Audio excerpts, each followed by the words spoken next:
Good morning, everyone. I am Senator Dr. Marlene Atz, and I'm the Chair of the Joint Select Committee on Finance and Legal Affairs. And I would like to welcome everyone, particularly our invited guests, to the first public hearing of this committee. And this committee has oversight responsibility for finance, planning, trade, Tobago affairs, the Office of the Prime Minister, the Attorney General, Justice and Legal Affairs. So it's a fairly large and far-reaching remit that we have. And this committee's mandate, the committee is appointed pursuant to Section 66A of the Constitution. And the committee's work is further empowered by the standing orders of the House of Representatives and the Senate. Our remit, as I indicated, is far-reaching, and we are mandated to examine bills and review all legislation relating to the various ministries that I've mentioned, ministries, departments, or bodies, as may be referred to by the House.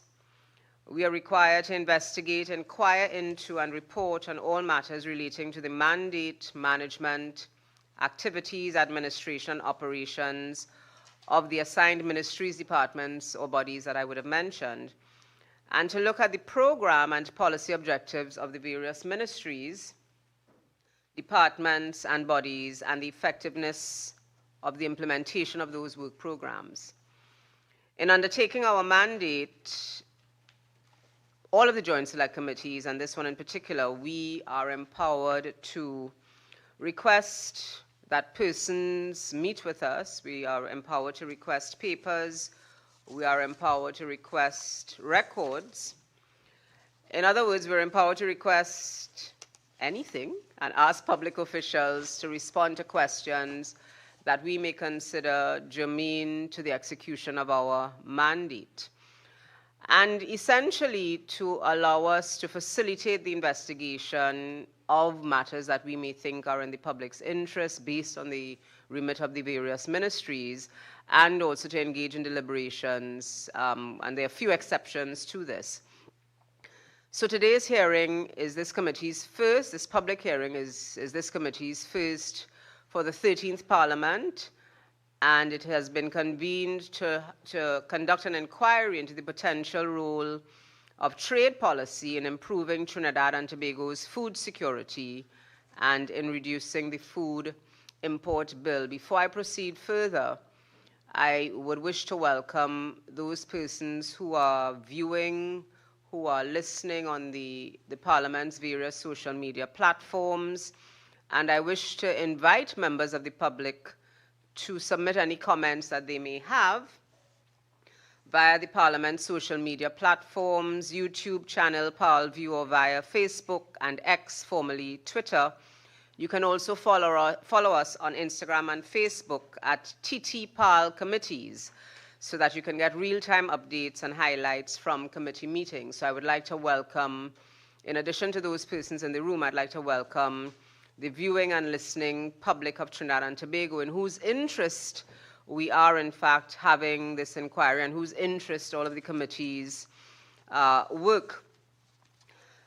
Before I invite those persons from the ministries to introduce themselves and their team members, I just want to give some context for the inquiry that we're having. Trinidad and Tobago remains heavily dependent on imported food. We know that that is no secret. We know that our food import bill is in the vicinity of $7 billion, and that 7 billion TT dollars, and that in itself, because it's imports, translates into a call on scarce foreign exchange.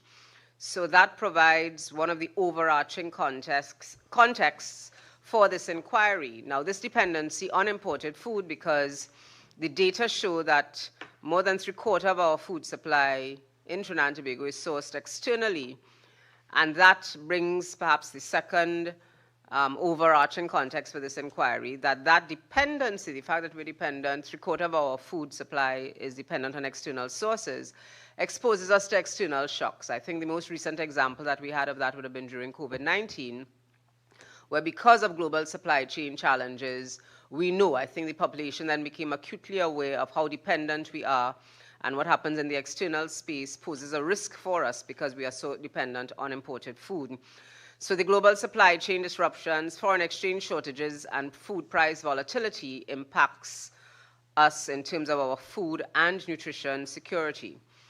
So this inquiry seeks to determine whether and to contemplate whether Trinidad and Tobago should adopt a dedicated trade policy framework for food security.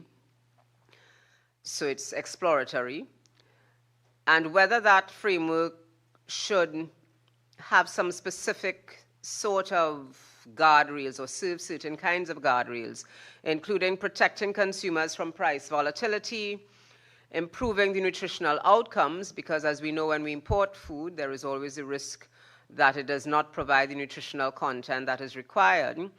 Of course, reducing foreign exchange pressure, providing some additional support. If we had this dedicated trade policy framework for food security, it would also provide an opportunity for greater support for our local farmers and agro-processors, because they will then be called to fill some of that gap in terms of local production. The trade policy framework could also help us align with the CARICOM regional food security goals. And of course, one of the issues that continues, there's a growing understanding that this issue impacts on us in ways that we often may not think about, the whole issue of climate change and disaster resilience. We know what happened to our CARICOM neighbors, Jamaica, recently with the passage of Hurricane Melissa. But the other side of climate change is that we can also find ourselves with extended period of droughts, which will impact on our ability both to import food and also produce food domestically. But then with climate change as well and the variability of climate, we might also find ourselves exposed to different kinds of pests, which could impact on our ability to either import food or produce it domestically. So these are some of the overarching justifications for the inquiry, and again, for the benefit of our colleagues who are in the room from the Ministries of Trade, Investment and Tourism and the Ministry of Agriculture, and for the benefit of the viewing and listening public, I just want to set a bit of a framework in terms of why the intersection between the Ministry of Trade and the Ministry of Agriculture. There is an intersection between the trade policy that is managed, developed, monitored, and implemented by the Ministry of Trade and what the Ministry of Agriculture is able to do. So there is that intersecting space where their respective policies from the Ministry of Trade and policies from the Ministry of Agriculture will converge, and they have significant impact on national outcomes. So the trade policy as set out by the Ministry of Trade determines essentially the rule of the game, what we can't import, what is subject to tariffs, what is subject to non-tariff barriers, and ultimately determining what can be imported and what can be exported. This policy from the Ministry of Trade will invariably have an impact on the agriculture policy being developed by the Ministry of Agriculture, as the Ministry of Agriculture seeks to influence local production and food security.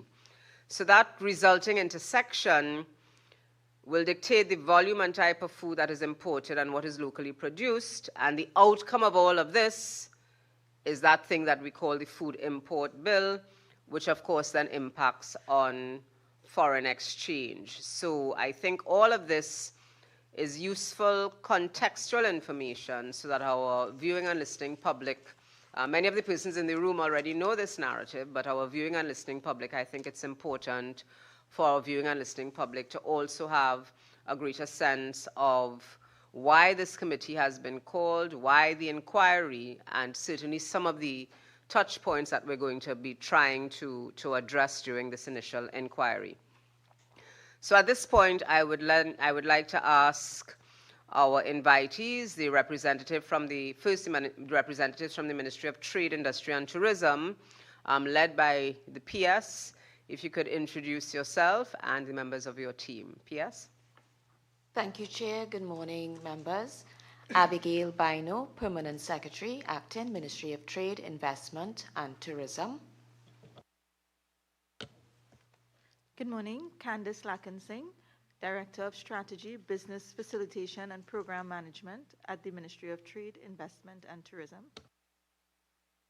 Good morning, Chair. Good morning, members. Neville Alexander, Director of Trade Facilitation at the Ministry. Good morning. Mohammed-Ali, Senior Legal Services Officer, Ministry of Trade, Investment and Tourism. Good morning, Chair. Good morning, members. Candice Hicks, Director of Legal, Ministry of Trade, Investment and Tourism.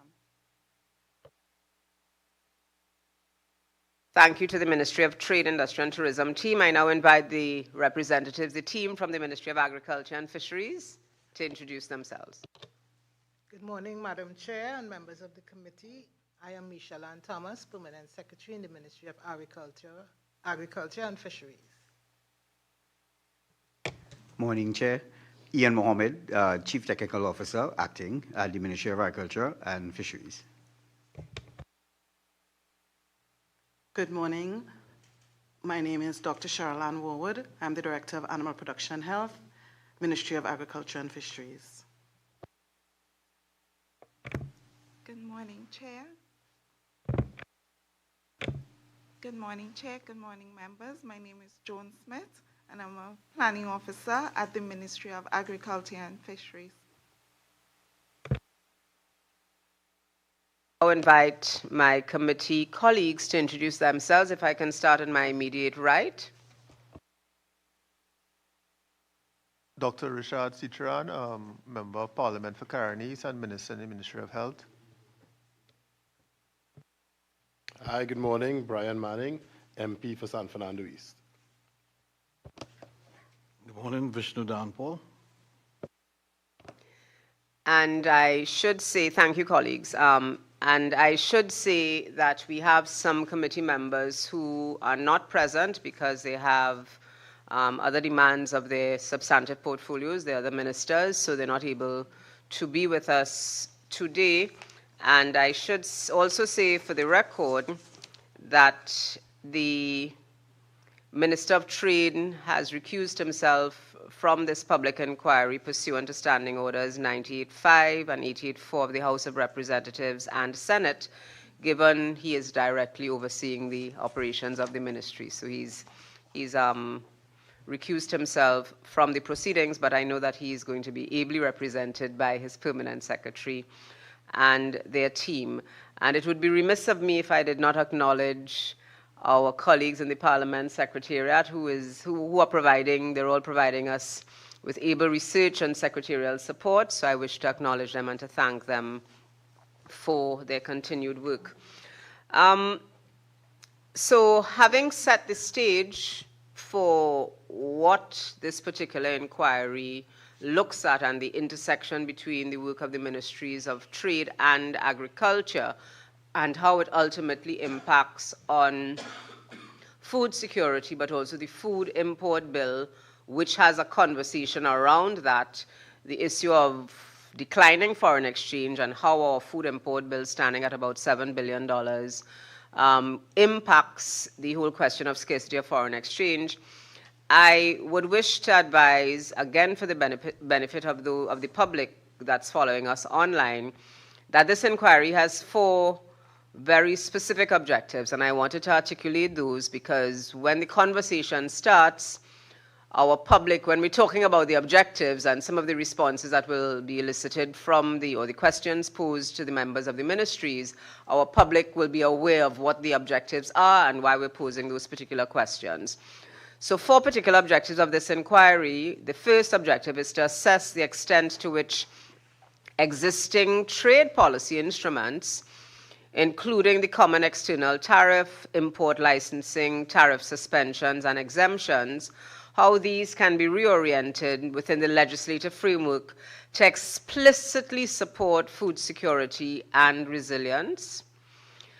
The second objective can be identified as the evaluation of economic and fiscal implications of Trinidad and Tobago's rising food import bill. And for the benefit of our listening and viewing public, our food import bill has in fact been increasing over the years. So we can see that we're now at just over $7 billion, but that food import bill has been gradually rising because supply and demand, but we're going to interrogate that a little later on. The third objective is to assess whether existing trade policies are contributing to investment, innovation, and value-added production in the agricultural and agro-processing sectors, thereby reducing reliance on imports while promoting sustainable practices and climate resilience. And again, I think this particular objective highlights the intersecting space where the policy determined by the Ministry of Trade can support what is happening in the agriculture sector. And then the last objective of this inquiry is to evaluate the adequacy of existing legislation governing trade and food imports in distinguishing between essential and non-essential goods, and to determine whether reforms are needed to codify such classifications. So against that backdrop, I would now wish to invite the two permanent secretaries to make some brief opening remarks. So I would first invite the permanent secretary from the Ministry of Trade, Industry and Tourism, Ms. Baino, to make her introductory remarks. Thank you, Chair. Good morning again, Chair and honorable members of the committee. The Ministry of Trade, Investment and Tourism is pleased to participate in this meeting of the Joint Select Committee on Finance and Legal Affairs to examine the potential role of trade policy in improving Trinidad and Tobago's food security and reducing the food import bill. The Ministry's mandate is to advance sustainable and stable economic development with a strong emphasis on expanding and strengthening the non-energy sectors, particularly the food, beverage, and agro-processing industries. More specifically, the Ministry is committed to increasing export earnings and attracting new investments. We are targeting US $2 billion in additional export revenue within 2 years and US $5 billion within 5 years, alongside investment inflows of US $3 billion within 2 years and US $9 billion within 5 years. While our primary focus is on generating foreign exchange, the distribution of that foreign exchange falls outside the Ministry's remit. The United Nations Conference on Trade and Development, UNCTAD, defines food security as existing when all people at all times have physical and economic access to sufficient, safe, and nutritious food to meet their dietary needs and food preferences for an active and healthy life. UNCTAD highlights 4 determinants of food security: availability, access, utilization, and stability. The Ministry of Trade, Investment, and Tourism contributes most directly to availability and access. According to the FAO, the annual cost of a healthy diet for the population of Trinidad and Tobago is US $2.78 billion. With a food import bill, as you indicated, Madam Chair, of $7 billion, or the equivalent US $1.08 billion, and food exports of roughly US $500 million, the data indicates that imported inputs help sustain a productive manufacturing sector, one that satisfies domestic demand and produces surplus output for export. While this inquiry focuses on the role of trade policy in reducing the food import bill, it is important to recognize that many items captured on the food import bill serve as essential inputs for local production. These inputs support higher value-added manufacturing and contribute to increased foreign exchange earnings through exports. For example, in the poultry industry, imports such as hatching eggs and feed, although listed on the food import bill, enable a sector that not only satisfies the local market, but also exports a significant value. The Ministry reaffirms that food security is a national priority, central to strengthening resilience and reducing dependence on imported food. We continue to work closely with stakeholders and development partners to advance targeted trade-related interventions that support food availability and affordability. We look forward to this dialogue and collaboration today as we explore opportunities to enhance these efforts.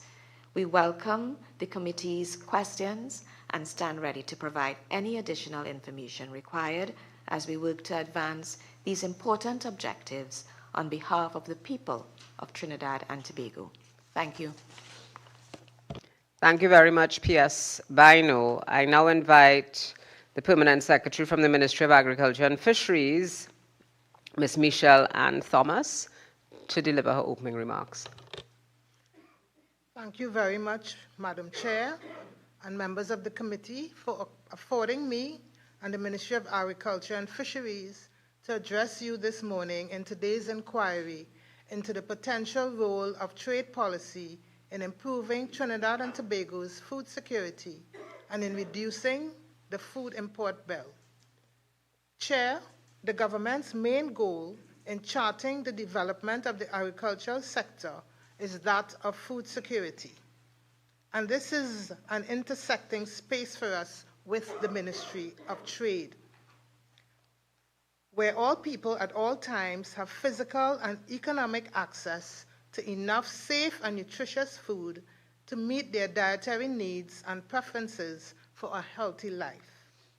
Of the four main pillars of food security, being availability, access, food utilization, and food stability, the Ministry of Agriculture and Fisheries has a primary role in ensuring the availability or supply of food. Chair, to do so, the Ministry aims to transform agriculture into a high-value, technology-driven, export-oriented sector that can sustain the nation's food needs, support economic diversification, generate foreign exchange, and create jobs. The aim is to decrease the food import bill by at least $2 billion and generate $1 billion in exports, while developing a modern and inclusive agricultural sector.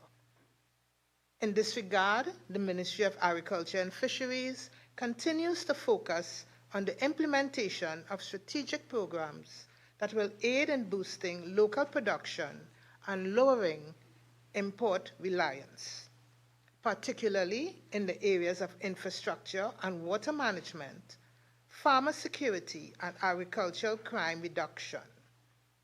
Also included would be the modernization of farming and training, revival of strategic agricultural industries, export expansion, and value-added agriculture. Chair, we recognize that trade policy is a crucial tool for the achievement of food security as it facilitates access to supplies of food in times of shortage via imports.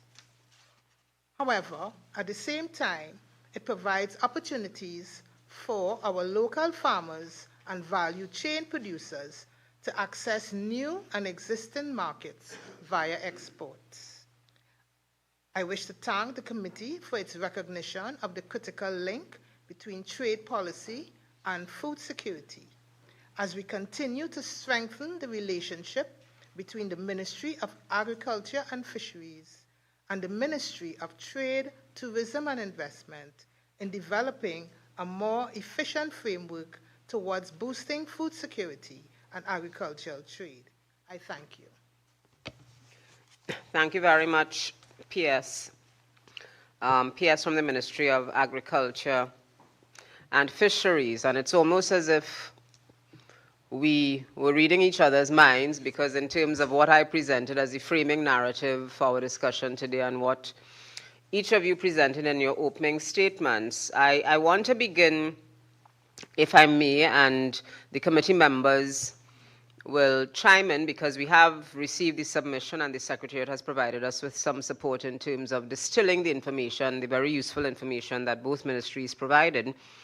But I want to take off from PS Bino's opening remarks and some interesting data that you put out there that I couldn't allow to pass. One of the statements that you made was that and the example you used was in the poultry sector in terms of importing to support the local sector. So if you can elaborate a little bit on that, because while I might be aware of some of the information, our committee members may be aware, I'm also mindful that we're speaking to the people of Trinidad and Tobago who are tuning in. So I would want them to have the opportunity to understand some of the nuances of the conversation we're having today. So you made the statement that some of the imports are essential imports for local production, and you highlighted the poultry sector. So if you could elaborate a little bit on that for us. Thank you, Madam Chair. Indeed, part of the food import bill is for items that we would use for manufacturing, which are then used for local consumption as well as exports. So the data that is to be shared in respect of the example that we gave, the poultry industry, I will defer to my director, Lakan Singh, who will give the full data on that. To Lakan Singh, yes. Mm-hmm. Thank you. So with respect to the imports, on the food import bill, what is covered is the hatching eggs and the feed. And this particular import feeds directly into the poultry sector and the manufacturing of and producing of chickens and poultry, other types of poultry. And so what we have is that particular input from the import bill, output in terms of exports of whether it be processed foods, whether it be raw chicken or processed foods out of that particular offal or any other type of sausages and meats, etc. So we do have significant exports. If we just look at the processed foods, we have over 40 million worth of exports in the processed foods and approximately 22 million worth of exports in just fowls and chickens and turkeys, etc. And that is outside of supplying the domestic sector. So these are exports plus the domestic sector. I'd like to take up on that, because apart from being chair of this committee, I'm also a consumer in the Trinidad and Tobago context. So if you could, so I understand I'm not a farmer per se, I'm close to farmers. I'm not a poultry farmer especially, but I'm close to people who have poultry shops. So as I understand it, we're importing the hatching eggs and the feed, and that helps us to breed chickens in the local market, right, for the local consumption. How then, and that is, I understand it, even though there is a foreign exchange call on that, I understand that process because it is what it is. So two questions. One, is there an opportunity for us to, and I know that there will be a cost involved, is there an opportunity for us to look internally for those hatching eggs and to develop that as an industry as part of the agriculture sector? Is there the opportunity for that? Because it then reduces, and I would like you, if you can, to explore issues of quality, etc., whatever might support or mitigate that at the local level, if you can have that conversation. But then also, two, which is what is a little curious to me, how is it then if we're having, and I'm asking this as a consumer, wearing my consumer hat, how is it if we're importing these hatching eggs and feed to essentially bolster domestic poultry market, we still have imported poultry alongside in our markets? How do we justify and rationalize that? So my question has two parts, yeah? Madam Chair, I will defer to Director of Trade for this response, but it's really a matter of the preference of consumers and being able to provide them with options. Thank you, PS. And with respect to the first part of the question about doing our own hatchlings to feed.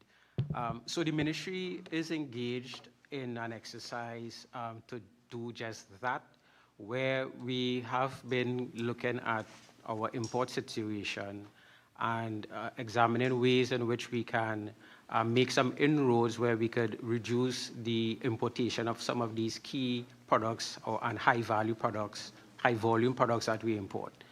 And so there is an initiative that we are pursuing right now. And one of the things that we looked at was exactly that, where we know we have a pretty solid poultry industry, and yet still we notice the amount and the volumes of poultry products that we import.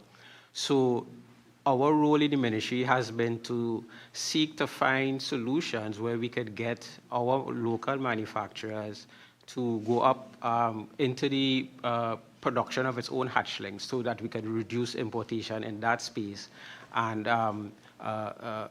remove the need for Forex in that instance. In addition to that, we are also looking at supporting the industry into manufacturing of other products that we import in the poultry area. For instance, powdered egg products. We do some egg production here, so we're also seeking to get those manufacturers to go into the manufacturing of powdered eggs so we can reduce the need to import that products and save Forex in that regard as well. So it's something that's on our radar to do, and we are actually doing that right now. So just get a little nosy into the Ministry of Trade's business. How advanced are those conversations, and when can we see some returns on those conversations? Because there was, I think PS in her opening statement spoke about trying to reduce the import bill. There's an aggressive, I think there's some numbers that PS would have quoted in terms of how you wish to reduce, PS Ministry of Trade, how you would want to reduce. So what is how advanced are these conversations, I imagine, with the Ministry of Agriculture in terms of that? What I would want to see, wearing my economist hat, that import substitution, where we can shift away from those imported things, because it seems to me that this is not a new challenge that we face in the country. We've seen the impact on the foreign exchange in terms of the imported. We keep wringing our hands that the food import bill is very high. You know, colleagues in both ministries would have seen what happened in the country, in the world during COVID-19 in terms of that vulnerability. So not to press the ministry, because I know you would have had a work program and you now have a new minister who's full of lots of energy and, has all of these very ambitious goals. But can you share with us what are your timelines? When do you hope to see these things? And we still have the second part of my question to be answered. But when can we look forward to seeing that import substitution? Because our Forex challenge, as I don't need to tell any one of my public sector colleagues, our Forex challenge is a burning platform.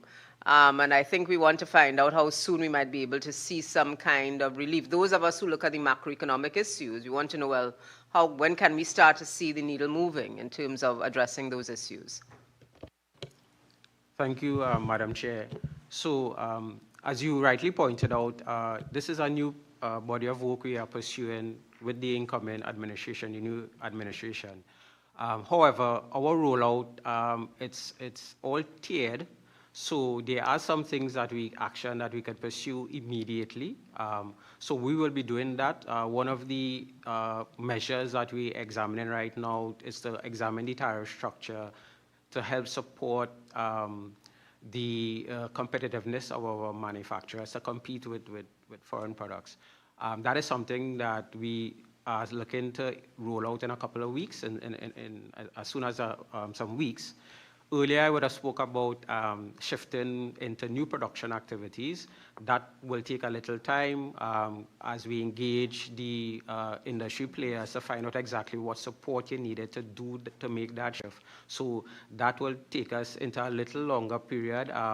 We are hoping maybe within the next year. We're not too sure right now what the issues are and how soon we can address those, but that will take us some time. But we have some immediate measures that, well, I don't want to preempt my minister and the cabinet, but in a few weeks we'll be rolling out some of those. If I Yes, can just yes, top PS. up on that response to indicate that under the direction of our line minister, we have been engaging in strategic planning and meetings, and we are not just looking at food, but all items of imports. We are seeking to identify where there is the opportunity to produce locally. We want to identify that as a prioritized list and treat with creating the necessary engagements with local manufacturers to allow them to see where they may wish to encourage themselves to provide locally. All right, okay, thanks for that, PS. And the second part of my question, in terms of while we are supporting local manufacturers, particularly on this question of poultry, you know, and I think the short response I got was a question of tastes. And if you're not tasting it, then it wouldn't know what you're missing. So why, you know, and if it is coming at a bill, and a bill that increasingly we're not able to afford, why is it that we're continuing to have these side-by-side items? Thank you, Chair. I think we can enlighten the general public. We do have that issue that persons may wish to import because they have that preference for that imported product. But at the same time, the local manufacturers work with the Ministry of Trade, local producers, I should say. And at any point in time where they feel that there is a need for us to adjust, they can make representation, and we can look at the information and we can decide what adjustments might be needed in terms of tariffs, etc. So far, I don't believe, my Director of Trade, that we have any representation. You read my mind. Has there been any such representation? Thank you, PS and Chair. Yes, so when we started this process, one of the first things we did was to adjust the approach to how we do business. And so what we have been doing is engaging very aggressively with our private sector, our producers, and ask them in a very pointed way, what do you need to do more? More meaning more production, more exports, more investment. What you tell us what it is. Before, the approach might have been slightly different, where, you know, as people face hurdles and issues, they would come to us. But we have adopted an approach where we are going to you now to find out what do you need. And so with that, as PS would have mentioned, we'd have been doing a lot of outreach, direct outreach, bringing in companies, having discussions with them, asking them, what are your export targets? What are your growth targets? How do you plan to achieve those targets, and what do you need to achieve it from the government? So, so we have been doing by sectorally. We have prioritized certain sectors where we see a lot of growth potential and a lot of forex usage as well. So we have prioritized those. So we wouldn't have, if you're in a sector we haven't spoken to you yet, is because it's not that we're coming to you, but we have been taking an approach, a practical approach to get the change in the needle quicker. So if you can share with us those sectors, because you said that you've prioritized some sectors and the ones that perhaps some of the bigger consumers of forex. Right. So the food and beverage is the top one. Of course, we look at paper and product. We look at all the others, but the top one that we have been targeting is the food and beverage sector because for the trade figures involved, there's a lot of imports and exports there, the number of players involved, and they are our largest subsector of manufacturing and exporting. So they are the top ones. All right, so I just would want to ask you, based on that very interesting piece of information, if you can submit to us in writing, the Secretariat will follow up with you. If you can submit to us in writing some of those statistics in terms of those priority sectors that you've identified that are major consumers of Forex, and you identify the food and beverage industry and some of the strategic, so we're not asking for all of the trade secrets, no pun intended, but if you can share some of those details in terms of the strategy that you've adopted and essentially what Mr. Alexander would have just shared with us. I want to turn to some very specific questions related to, that are aligned to the objectives that we've identified, and I will then invite the other committee members to pose questions. So we have the conversation around the extent to which trade policy instruments can be reoriented to support food security and resilience. And in your written submission, you indicated that one of the procedural requirements by the CARICOM Secretariat is an indication of the inability to supply quantity or quality from the national competent authority.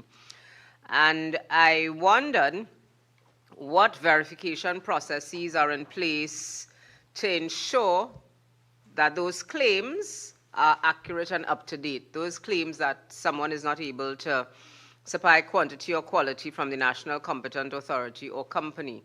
What verification process do you have in place to support those claims or to interrogate those claims to ensure that they're accurate? Thank you, Madam Chair. So it's several issues are addressed to make those claims. So formally, there's a formal communication made with the stakeholders to indicate to us in writing with accompanying evidence of either ability to supply and to meet the required certification or standards of the particular product. Those are verified. We would verify with our certifying agency as well that the companies, the figures that they provided are in accordance of expectations and past experiences, and all the relevant agencies that issue certificates of meeting certain requirements in law are met. And so once we are satisfied as the designated authority at the ministry, once we are satisfied with that information, we would then share it with the regional authorities in this instance to say that, yes, this is the situation. And it might seem redundant to ask this question, but in that process of being able to supply or not being able to supply, does that impact on prices on the market? So if it is, for example, someone is not able to supply quantity or quality, as it would, does that have any kind of knock-on effect in terms of pricing? Well, if there's a shortage and there's need to import, well then yes, there's a potential for the price to be. And do you have any sense of roughly how many instances, because that then feeds into the import bill and the Forex issue? It's difficult to say precisely what has been the record. Could it be on a sector basis? It will be on a sector basis, yes. Sometimes it's unavoidable, but in most instances, the importer or the company would seek to maintain their price points to remain competitive in the market. Okay. So that one of the reasons why they ask for the suspension is to be able to do that. Yeah. Yeah. I want, before I ask and before I invite my colleagues to pose questions that they may have, I want to circle back to an issue and invite the Ministry of Agriculture to share with me. So in these conversations, the Ministry of Trade has indicated that there's a deliberate strategy that they're rolling out in terms of how they're engaging and identifying perhaps import substituting opportunities. So instead of importing things, they're going to take it to local producers. So I want to stick with the eggs, the chicken and the egg story. And I wanted to know from the Ministry of Agriculture's perspective, the extent to which agriculture stakeholders are part and parcel of this conversation, and at what levels, whether it's simply the very large companies or whether you go down to the people on the ground. So I'm thinking of poultry farmers who may not be a poultry company, but they might be significant poultry farmers, and whether or not they're parts of these conversations and they're aware of all of the nuances that can impact on their operations.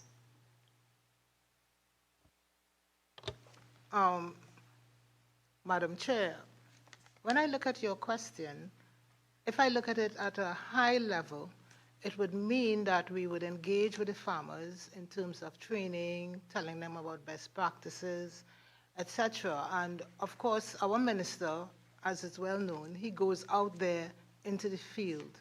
We have a lot of communication with our farmers on the ground, but in terms of details pertaining to poultry, etc., I would defer to Dr. Cheryl Warwood, in charge of animal production and health, and she can give us some more information.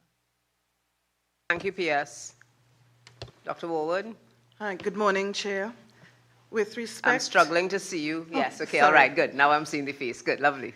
Good morning. With respect to moving to having the production of hatching eggs... Just as an example, because I think it's something that the population can relate to very easily, yeah. So with respect to doing hatching eggs in country, those discussions are being had, I would say, at a high level with the Poultry Association of Trinidad and Tobago, because a venture of that nature cannot be undertaken by a smaller farmer. It has to start with the larger farms who are more established and have many contract farms who will work with them. So those discussions are being had with respect to having breeding flocks in country. That takes about 2 to 3 years to establish, and we also have discussions happening regionally under the 20 by 2025. 20 by 2030, it's now, yes. Yes, it's Yeah. 2030. So it may not all happen in country, but yes, we are having the conversations. At the regional level also. Both at the local level, at the regional level. So you said 2 to 3 years is the, it might, to take it from ideation to production. The conversations just started, or because as I said in one of my earlier contributions, the Forex challenge that we've had in terms of the food import bill is not new. So I'm just trying it as sort of trick question. I'm just trying to get a sense of how have we been grappling with these issues before today, 2025? Have we given thought to these issues before? Yes, it has come up before, but the conversations are still ongoing because the conversations are now looking at regional partners preparing some inputs for the different member states. Components and the different member states in terms of supply and demand. And any idea when we can we hold on to the CARICOM 20 by 30? Because, again, I don't want to belabor the point, but I think it's well known to all of the public sector colleagues here, but also to the viewing public and the listening public, that we have a real challenge in terms of our foreign exchange. And the conversations, and I appreciate some of these conversations are bilateral, some of them are multilateral, some of them are very sensitive, some of them require diplomatic interventions, because if we're looking at the regional to get the scale, but we have a challenge, and it would be useful to have a sense of if there is an anticipated timeline when we can look forward to some real output that could help us deal with our foreign exchange crunch. And I don't know if that's a fair question to you, but I'm putting it to the ministry, because one of the things we're very good at is having conversations. But we really are getting to the stage where the foreign exchange rubber is going to hit the road soon, and we need to have implementation and concrete outcomes to help us address this problem, which is what we're about in this committee. We really want to try and figure out how we can advance those conversations so that we can get to some outcomes, because the foreign exchange issue is not going to leave us anytime soon. The challenge is going to be there. So I don't know if there are any time frames that the ministry has identified. So we know the CARICOM initiative is 2030, which is week after next. But is it that we're going to be able to have some deliverables to help move the national needle in terms of the food import bill by then, do you think? Or Or it's still ongoing? What I can say is under PS Thomas, we are very driven to get that achieved. All right, okay. PS? Madam Chair, if I may. Sure. And I want to be honest because we have the listening public and viewing The people public of Trinidad and Tobago listening to us, yes. And my colleagues can attest to the fact that we had a recent intervention with FAO, and what came up was lifestyle change. Regardless of how we can plan in the short, medium, and long term, and how we can look at import licenses and tariffs, and my colleagues, I sat with them as well for 3 months at trade, and then I came over to agriculture. What came up in those discussions was the fact that we have to plan programs and do outreach and marketing to the public and let them know that the rubber has hit the road in terms of dealing with the high import bill, and also that for nutrition and for the sake of food security and nutrition security, we have to change. And therefore, it demands a lifestyle change, and all stakeholders, we all have a part to play, and we all have to be involved. Well, it's interesting that you said that because clearly the stars are aligned, because that was the conversation we had before we started the public inquiry. And I will invite Dr. Clessie-Ann to have a chat, because really, and I appreciate that at the public sector level, you can take responsibility for policy, etc. So one of the comments made by PS, or one of the other members of the team from Ministry of Trade, is the question around tastes. When I asked about local poultry, in the same space as imported poultry that might look bigger and might look better, but heaven knows how long it's been on its journey from wherever it came from to the domestic market, which itself is a bit of a challenge.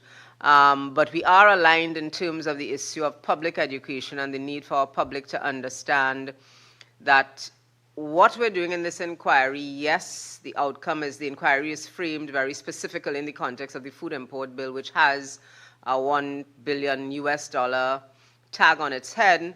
But undergirding all of that is the nutritional security and safety of our population. And I don't know that our population really understands that these issues are interwoven. But I would want to ask Dr. Clessie-Ann now to pose some questions to the committee as you sort of launched on the nutritional aspect of it. Thank you very much, Chair. And good morning to all of you, and thank you all for joining us here this morning. With regards to ensuring non-essential food items, your written submission states that the Ministry of Trade would have further consulted with the Ministries of Agriculture and Fisheries, Health, Planning, Economic Affairs and Development, and the private sector to identify those products of significance to the average consumer. Can you describe in detail the consultation process used with the Ministries of Agriculture, Fisheries, Health, Planning, as well as the private sector to identify products that were significant to the average consumer?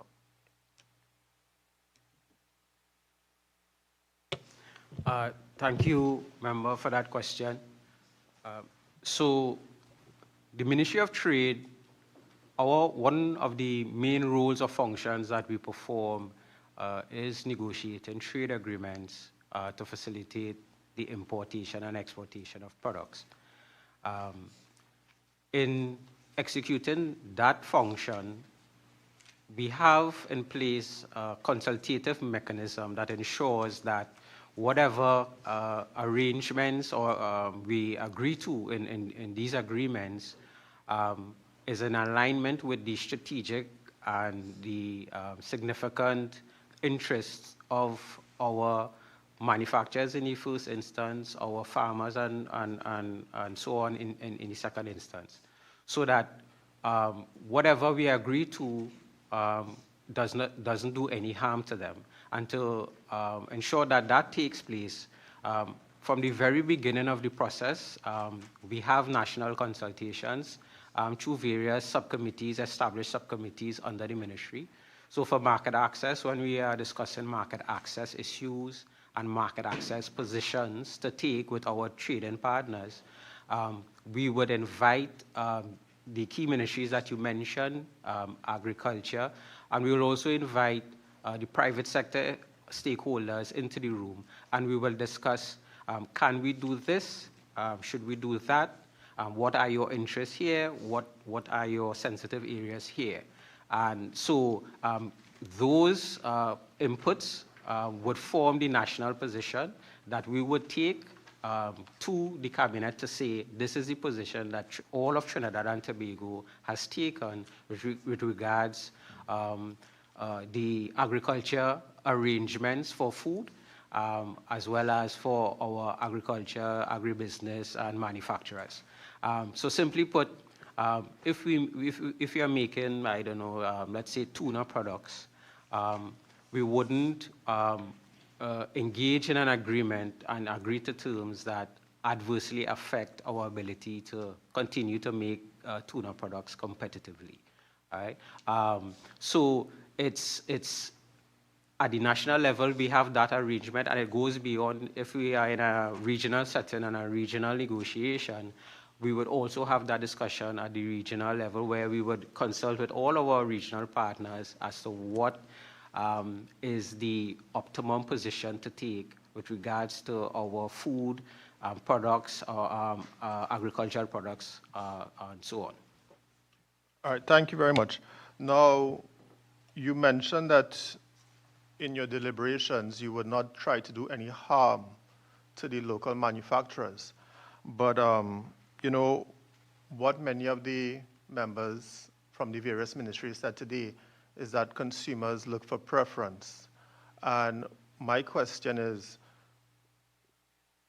in terms of, do you take into consideration harm to the citizens at large in terms of trade policy with regards to what is of significance to the average consumer? So I'm talking about in terms of, is there a policy in terms of nutritional guidelines of what should be imported into Trinidad and Tobago, such as ultra-processed foods, foods with high fatty content, high sugar content, and the amount of expenditure that the country may expend to import some of these foods, and of course with that, I would use our foreign exchange. Thank you, Member. So in response to that, it's important for us to make the distinction as to the scope and the reach of the Ministry of Trade. So we would focus largely on the food availability and affordability issue, right? That's within our remit. So the measures that we would pursue would be along the lines to ensure that food prices remain affordable to persons.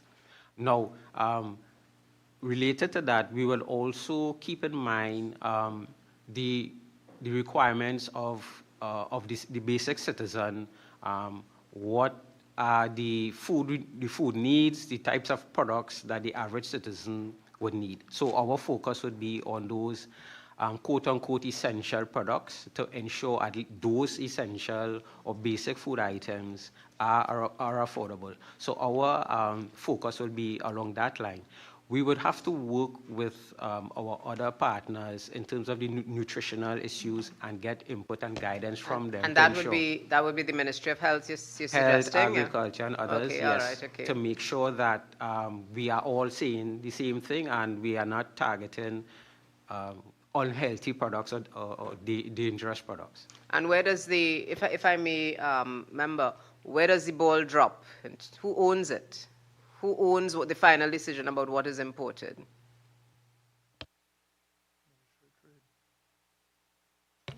Well, it's a collaborative approach. Now, if in terms of executing the measure of what, so the list of products that we arrive at would be a result of that discussion. So the Ministry of Trade doesn't have the final say or veto. Well, maybe in certain special instances, we would have to make considerations that affect the broad society, right? But for the most part, it is a collaborative approach that the list that we're going with, because it does go to cabinet in most instances where all ministers have to agree that, okay, yes, this is how we're going. So my follow-up question would be, could you expand on consultations you have had in the past with the Ministry of Health with regards to the nutritional value of certain foods that may be imported into Trinidad and Tobago?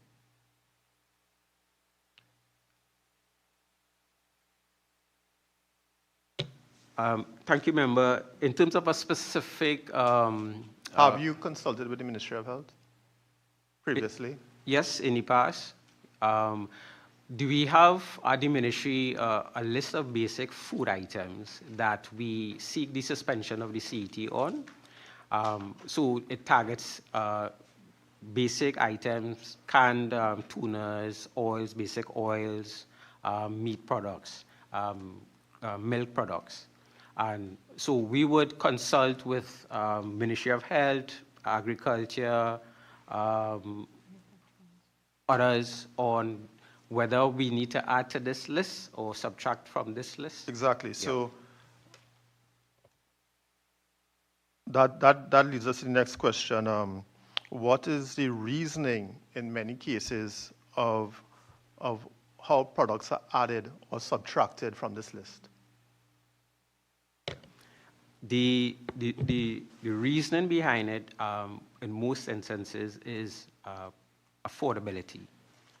To ensure that those products continue to remain affordable to the low income, especially groups. So that is a major factor, I agree. Now, in the Ministry of Health as well, we have collaborated with the Ministry of Education in setting nutritional guidelines to primary and secondary schools. And that is to be implemented very, very soon in terms of what foods can be sold to students in school cafeterias. And to build upon that at the Ministry of Health, we are now producing a policy document which would be an attempt to try to implement front of packaging labeling on food items. And this happens in many other countries. And what that would entail is an octagonal label on many food items, on all food items. Should that food have high sugar, high fat, high sodium, certain questionable implements that would be not beneficial to someone's health, we would want to put that as a label on all food products. Because there is a nutritional label on many food products, but many persons in society cannot really understand if a product has 26 grams of sugar in one serving, if that is beneficial to their health or not. And it may be an organic product. It could be a juice, but it has a high sugar content. And that person may be diabetic, but they think because it's an orange juice, it's good for their health. So we are trying to implement that as a policy document at the Ministry of Health, which we will take to Cabinet in a very short space of time. And we propose legislation to that effect going forward. Now, that leads to the question, has this ever been considered as a trade policy in terms of the foods that we would then import into Trinidad and Tobago? Because, you look at many of our young children, many of them suffer from childhood obesity, and many would wake up in the morning and their breakfast would be Frosted Flakes and milk, or they would buy a donut, or, these very high sugary foods. And we import many of these items into our country, and that is using up our foreign exchange. So has there been a discussion? Because we would have a discussion with your ministry in the very short future with regards to front of package labeling. But has there been a discussion previously at the Ministry of Health, not only in terms of the pricing that consumers would have to pay for, as you say, basic food items, but in terms of what we import, and we are using foreign exchange to bring down many of these very, very unhealthy foods that, as you say, persons in this country have a preference for?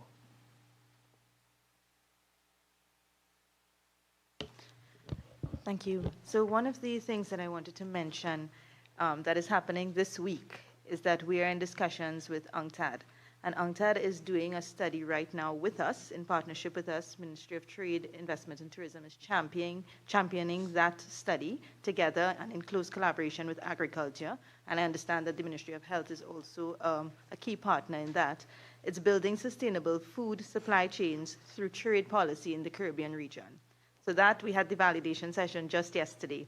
And that study, what it put out was that processed foods, undernourished foods, and obesity, non-communicable diseases, foods, these things are high. And how do we treat with this? So there are recommendations being made through this study, and as I said, we're in the validation stage right now, of what can be done and what trade policies can be implemented to support more nutritional access to food, availability of food, utilization of food. So that is in the process. So I wanted to highlight that.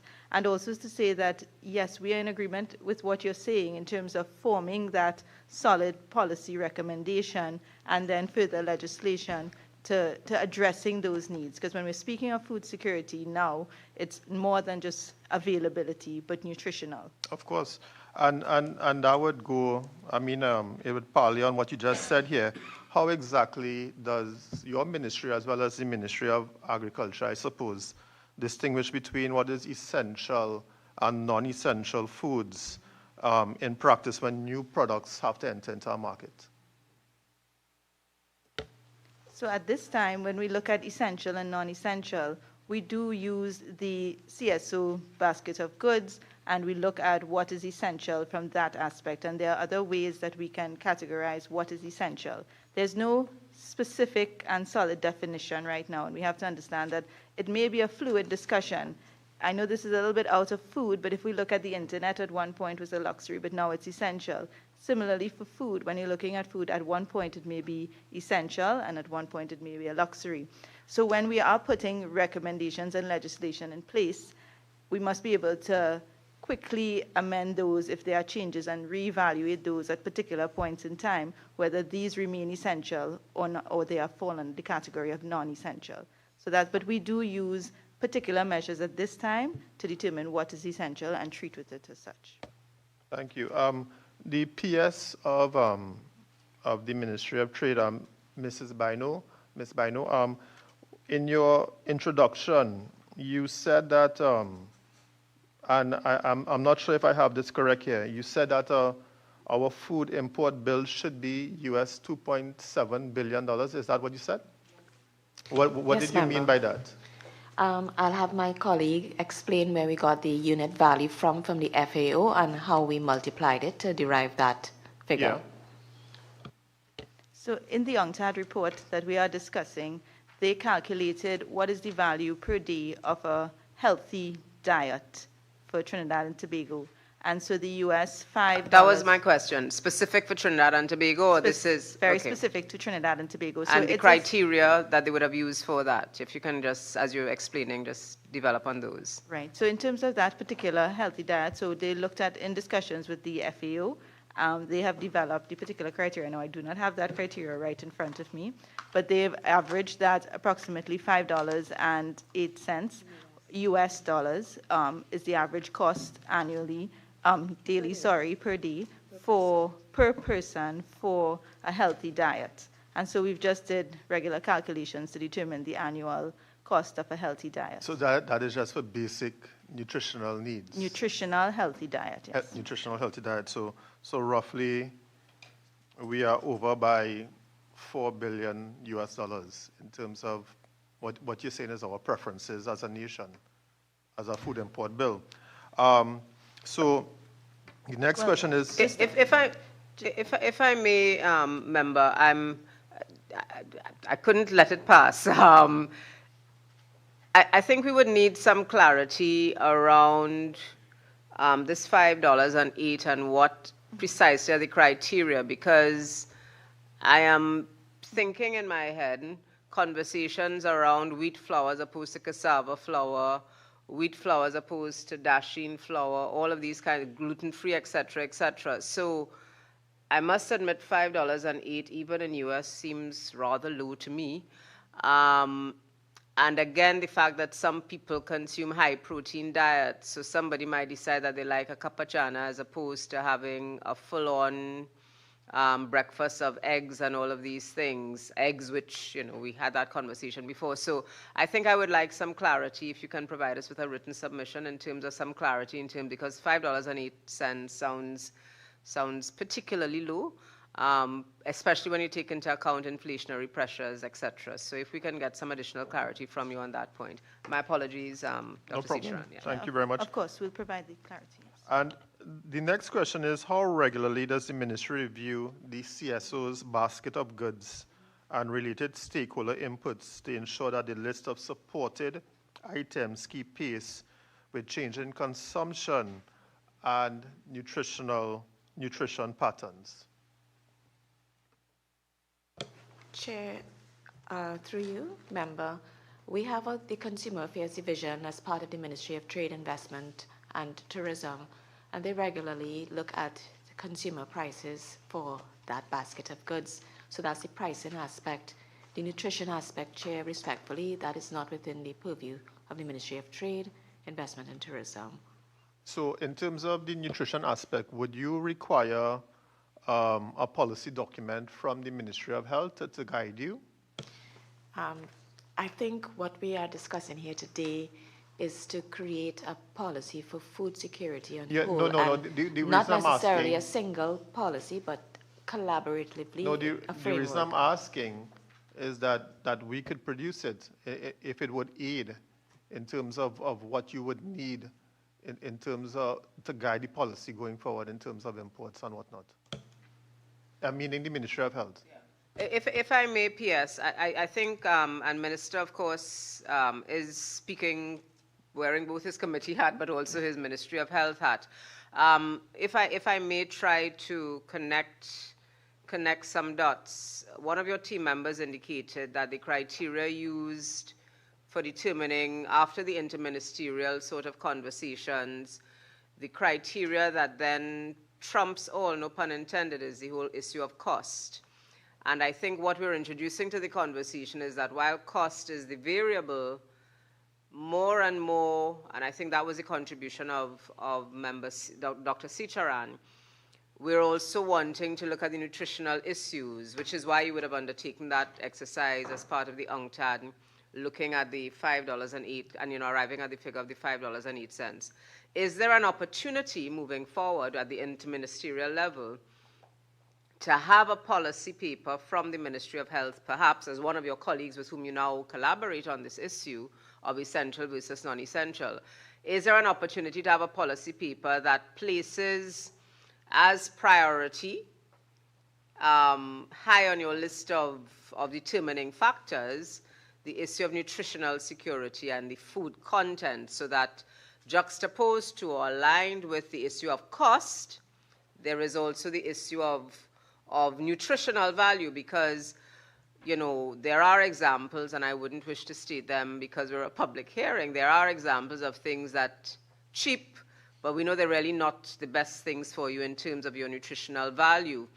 And they are consumed, extending it further, they are consumed by a large share of the population. So coming back to your thing about what consumers want.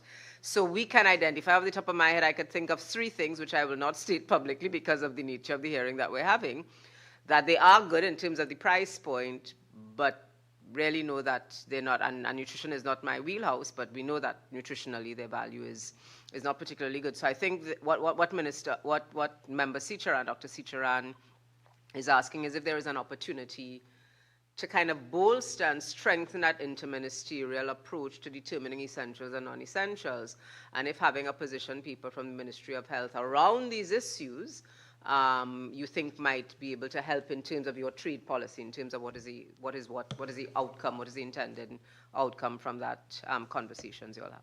And our response, Chair, member, is absolutely, but it's a policy framework matter, not just for Ministry of Trade. We have to identify all the roles and responsibilities for all parties involved. And if Trade is at the end of the exercise to make the submission to Cabinet, then great. But it's not just a position. For now, it is something that we have to factor in as we Absolutely, operate, but it yeah. would, to my mind, and of course I appreciate your response, but to my mind it would help unclog some of the arteries, no pun intended, across the various ministries. So the Ministry of Health, the Ministry of Education, so there will be that one voice whole of government approach, and there will be that synergy across the various ministries, because from what Member Clessie-Ann was discussing in terms of looking at schools and looking at young people, and we all know that there are international jurisdictions where you can't serve certain kinds of drinks in school lunches. It is just absolutely banned. But I think based on what your response is, and certainly where I understand Minister Clessie-Ann was headed, that it would augur well and it would create greater synergies if we could have, as part of the interministerial processes to which you've referred, we have this kind of one line of sight, so that the Ministry of Education, in trying to fulfill its mandate in terms of school feeding programs, the Ministry of Health, your ministry.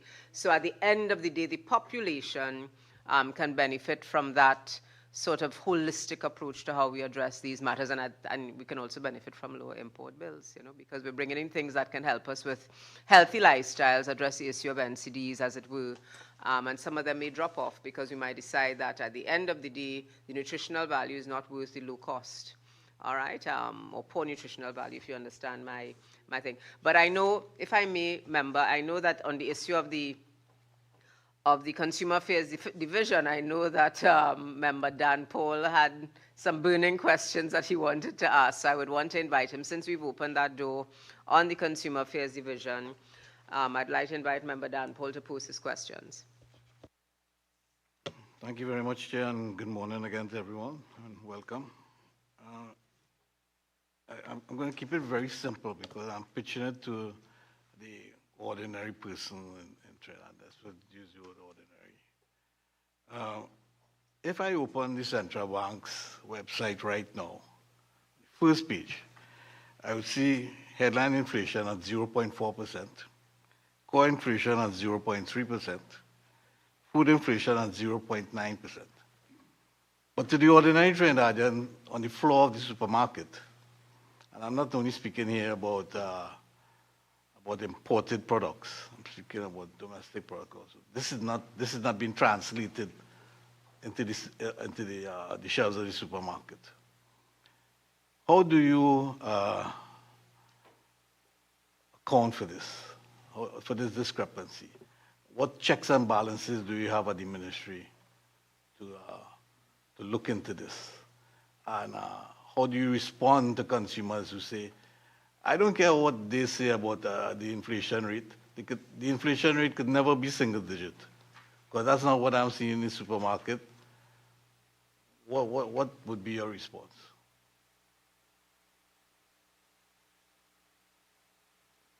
Thank you, Member. I'll defer to Director Lakan Singh for her response. Thank you. So in terms of the checks and balances, our Consumer Affairs Division conducts monthly retail price surveys at the various supermarkets. And so these are published monthly. And we do track, in terms of the basic basket of goods, that particular essential goods that are tracked in terms of price. And the public has access to these prices to make that decision in terms of what is the prices. So there's no price gouging involved. So what accounts for the discrepancy? Well, the discrepancy, the Ministry of Trade, Investment and Tourism, we cannot set these prices within the supermarket. It would be up to the relevant entity or retailer to set prices. So we can only make the public aware of what the prices are to prevent measures such as those. Then are you convinced about the items in your food basket? So far, as we said, we do use the CSO's household and basic items, and we do use that to inform what we check. Of course, if there's a relook at those particular items, and as we go forward, we form policy as to what forms those particular items, then of course we can adjust the list accordingly to what is being reviewed monthly. And how often those items are reviewed? Monthly. Monthly. Yes, monthly. And so if I look at last year at the same time, I would see a completely different list. Right now, the lists are pretty standard. There may be a few additions to the list, but there shouldn't be a completely different list of items between last year and today. And how do I relate to the consumer? I mean, when you do a national budget in Trinidad and Tobago, and the first question you ask anyone on the street, what would you like to see in the national budget? I'd like to see food prices decrease, right? Not necessarily, you could do it in the national budget, if possible. But this is not what they're seeing in the numbers. They're seeing, like I just said, headline inflation is 0.4%. But I'm not seeing, the consumer is not seeing that in the supermarket. Why?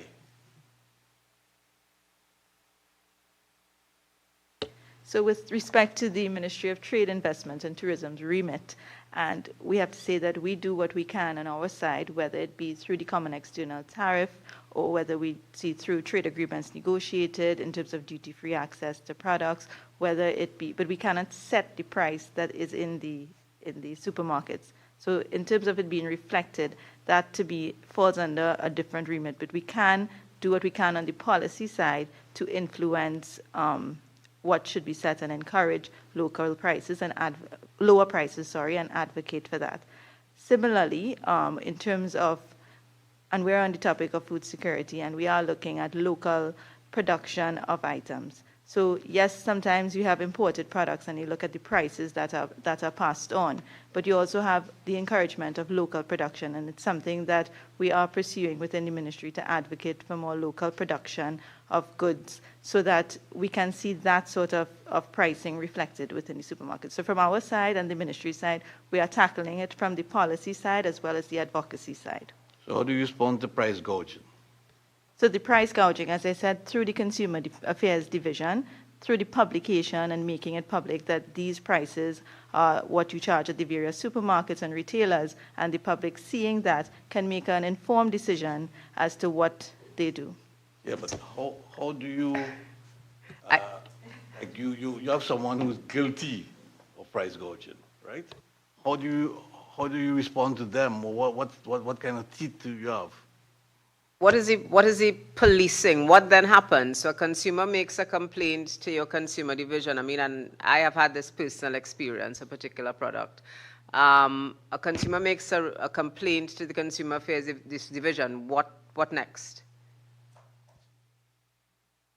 An investigation is conducted by the Consumer Affairs Division, but right now we are also revising our consumer legislation so that it can cover some of those things to provide more teeth in terms of how we act and respond to those types of matters. Yeah, but is there a penalty attached to this? What is it? So in terms of the revision of this legislation, because we've recognized that that has been the challenge, and we are seeking to address it through this. So I understand that there is draft legislation right now to be taken to address some of these matters, which provides a stronger committee to investigate as well as provide some more teeth into this matter in terms of action that can be taken by the division. And I think, Member Dampole, if you can afford me the opportunity, Member Manning is chomping at the bit to kind of to piggyback on someone on the issues that you've raised. Yeah, thank you.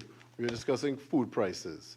Does the removal of duties on certain imported food items, does that actually reduce the price that we see in the supermarkets or on the shelf?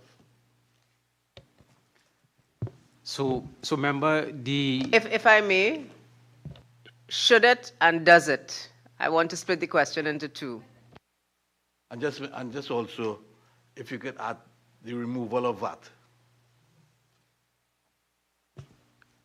Thank you, member. Short answer, it should. Does it? It depends. What we do at the ministry to ensure that it does happen is, as my colleague would have said, we monitor the prices before the measure and after the measure. And what we do is inform the public that, listen, these prices should have been affected by the measures the government taken. So therefore, you should see some savings. And so that if you're not seeing those price savings, shop elsewhere. Do not shop with these guys. This is the approach we have taken. This is the approach we have at the moment at our disposal to take. I just want to jump in here, and please know that there are several parts of the question that we would have posed, but I want to jump in here because I'm a consumer and I'm very mindful that we have a population that is listening on that may not understand all of the issues, so here is an opportunity for them. We are saying that measures taken, whether it's through the tariffs or the duties, that could redound positively to the average consumer, sometimes those benefits are not passed down to the consumer, so they will still see high prices.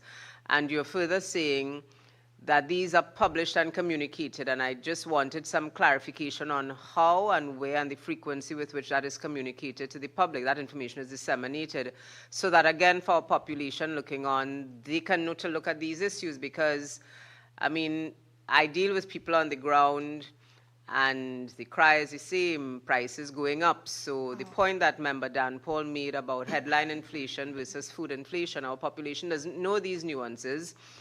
They just know that price is going up. So in terms of the ministry's remit and the ministry's public outreach and dissemination of this information, I think it would be helpful to have some more information in terms of how these changes are communicated so that our population knows when they go to shop this weekend or next week or do their Christmas shopping, they know what to look for based on the information that the Ministry of Trade would have provided. If I might interject that into the other questions that were posed. If I may, Madam Chair, at the Ministry of Agriculture, and I support what was said from my colleagues at the Ministry of Trade, we met with the FAO, and what we did is have a collaborative setting and invite a wide range of stakeholders ranging from the groceries and the Supermarket Association to the Ministry of Health, Agriculture, etc. And I hear you when you speak about coming down to the member of the public. If the CSO baskets of goods identify goods that are common to the average household, and for the members of the public, this would be meat, fish, milk, eggs, sugar, rice, fruits, vegetables, flour, bread, cereal, butter, cheese, margarine, and oils. Some of these items are produced locally. But what we are encouraging persons to do, and we're hearing from the other members, that even with the reduction and the changes in the tariffs and so on, the prices can still be high. What do you do then? At the Ministry of Agriculture, we encourage you to grow your own food. At the Ministry of Agriculture, we encourage you to look at the label and see what is the nutritional value for those foods. If I may PS, and Member Sicharan made the point, not everyone understands what the sodium content and the sugar content and the artificial, not everyone understands what that means for them and their particular health status. So there is an opportunity for the Ministry of Health to engage more purposefully in terms of that kind of information. But at the level of both ministries, Ministry of Trade and the Ministry of Agriculture, I mean, I'm hearing what you're saying, but our consumers may not fully understand. So here is an opportunity for you to articulate and to elucidate them on how they can actually look after themselves. Agreed, Madam Chair. But they can't grow a cow, eh? They might like beef, so they can't grow a cow. So I certainly agree, Madam Chair, and to the members and my colleagues. The marketing is necessary. We also have to reach out to the young persons. And this came up in the strategic action plan that we developed with the FAO, and we did that in the space of a few hours. And of course, all our submissions were made after that, and I would ask my colleague to my left to add a little value to what I'm saying, because he too was present at that meeting. Thank you. Morning, Chair. Right, so there's a lot of discussions happening with it, and it's clear, and for the public, yes, emphasis has been on healthy diets in terms of change of lifestyle. that discussions that we would have had, or that interaction, that first session with FAO, which is a means to develop towards structuring policies that would encourage that change in lifestyle. Because clearly, at any age, we all know persons develop diabetes now. It's not only in the old age, people can get that in young age, and it's all based on what is imported. A lot of discussions have been happening in terms of imports and how is that going to impact. Yes, the focus of the Ministry of Agriculture is towards boosting local production, not as a means to replace, but at least to substitute, at least to reduce the quantities that are imported. And the idea is that you may take VAT off of certain items, you may take the duties off of items, but the impact is not felt by consumers, and I share that view because I, as just everybody here, we are all consumers. There are other factors that drive it, be it shipping costs, be it the location or the country it's coming from. We all know what's happening worldwide in terms of the whole geopolitics. That we don't know if that's an excuse being used by people who import the items, but that drives the cost. So where you might take away or reduce or hope that it reduces, there are other costs that are maintained that will still keep the good high. You may remove the VAT, but people will say, well, look, I go to the grocery and the price hasn't changed that much. All right, so just to, to lend support to that whole issue, the trade will do the monitoring and so on, but we at the ministry, we have been focusing on the local production. I just wanted to get that point across. Yeah, if I may. Thank you, Mr. Mohammed. Member Dan Paul, you had a follow-up question? Yeah, just seeking clarification. Did you say that the Ministry of Trade, you have no strategy or no penalty, there's no penalty for someone accused of price gouging and found guilty by you? Thank you, member. So, well, we don't actively investigate for price gouging per se. So, and we don't have any tools to penalize or so. The tools at our disposal is information and to inform persons to make the best decisions. From the discussion, what I'm hearing as well is that there probably is a need for us to improve on our communication as to what measures have been taken to support consumer choices. Maybe we need to do better in that area, so we take that on board. And maybe we need to expand that function of showing consumers where they can make better choices and how they could equip themselves better to protect themselves and take advantage of measures the government would have taken in their interest. So price gouging continues unabated. Member, my colleague would have indicated that we have legislation that we are reviewing with a view to strengthening that gap. All right, and that provides a perfect opportunity for me to come in terms of a matter that was raised in your response, Ministry of Trade, colleagues from the Ministry of Trade. In your response, you highlighted that the ministry has, quote, undertaken a series of legislative reviews between 2021 to 2022. And based on the conversation that we've been having, I would ask if you can briefly update the committee on the current status of the draft miscellaneous provisions, TFA implementation bill, the draft consumer protection bill, and the standard metrology amendments, and when you anticipate they will be coming to Parliament. Because that's really, these speak to the heart of what we've been discussing. So based on your response, if you can update us on what has been happening with those legislative amendments. Thank you, Chair. I will give the floor to the Director Legal, and she can answer some, not all, and we will have to make a submission in writing. A written submission, lovely, yes. Yes, is this Ms. Hicks? Yes, yes, yes, ma'am. Thank you. Yes. Is your microphone on? Good morning, Chair. Good morning, members.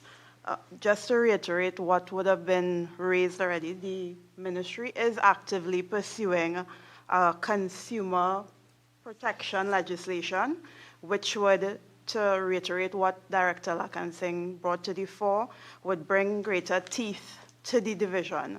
It is anticipated that this may have a penalty system and framework which would address these issues raised by Member Danpol. So that is in the bill process. We're actually working with CPC on the issue, so that is supposed to continue thereafter. I'm reading from your submission.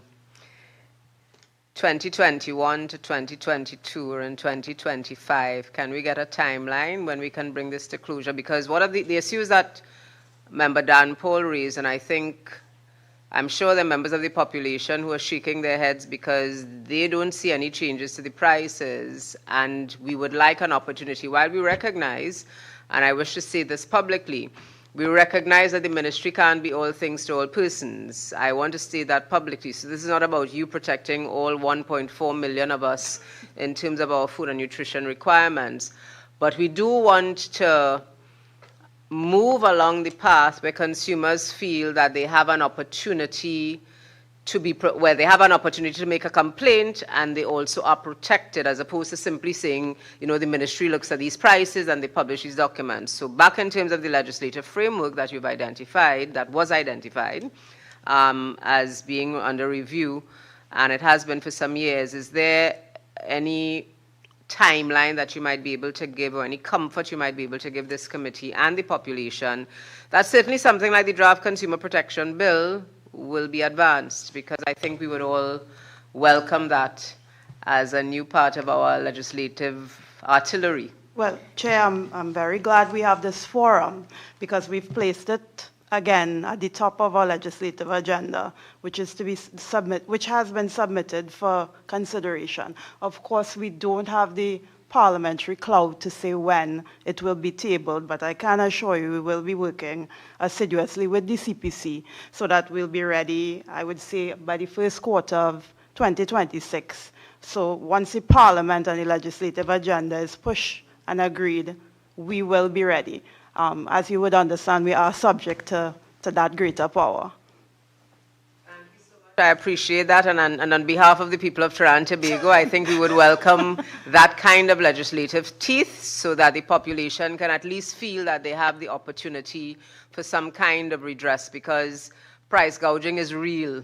And I'm sure your Consumer Affairs Division would in fact attest to that they probably have. I wanted to ask though, what are your resources in your Consumer Affairs Division, your resources in terms of managing these complaints? Because I know Trinis, I know we like to complain, so I'm sure that you have no shortage of complaints coming in terms of things like price gouging. What is your capacity in terms of responding to these?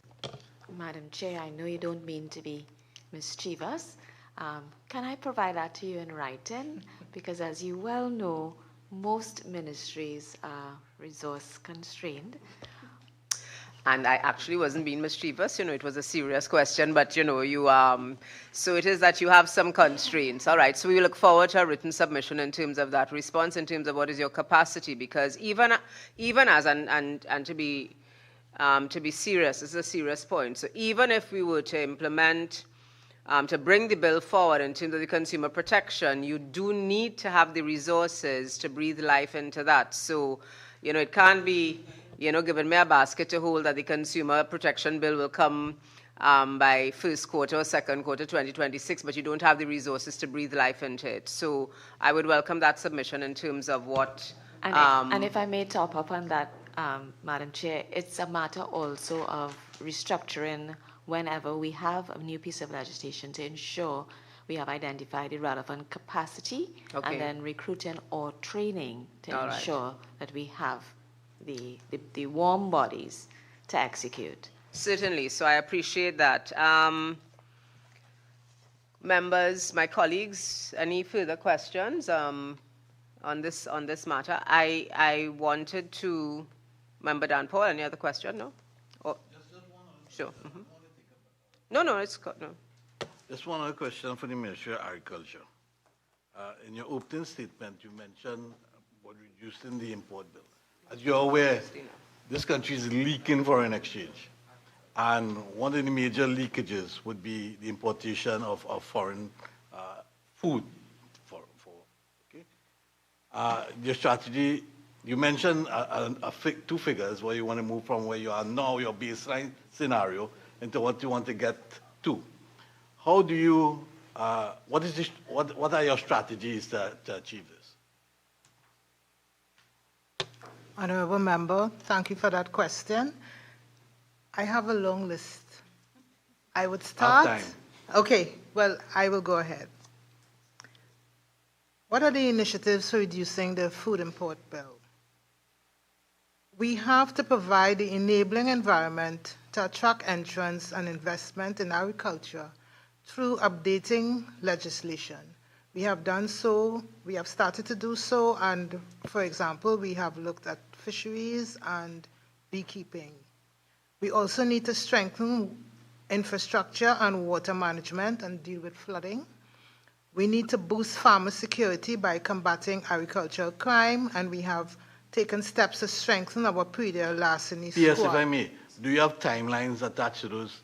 I don't have the timelines at the moment, but we do have timelines, and I'll have to And forward. you'll be able to support Yes, I can. with a written submission. Yes. Thank you. Do Yes. you want me to continue, sir? Yes.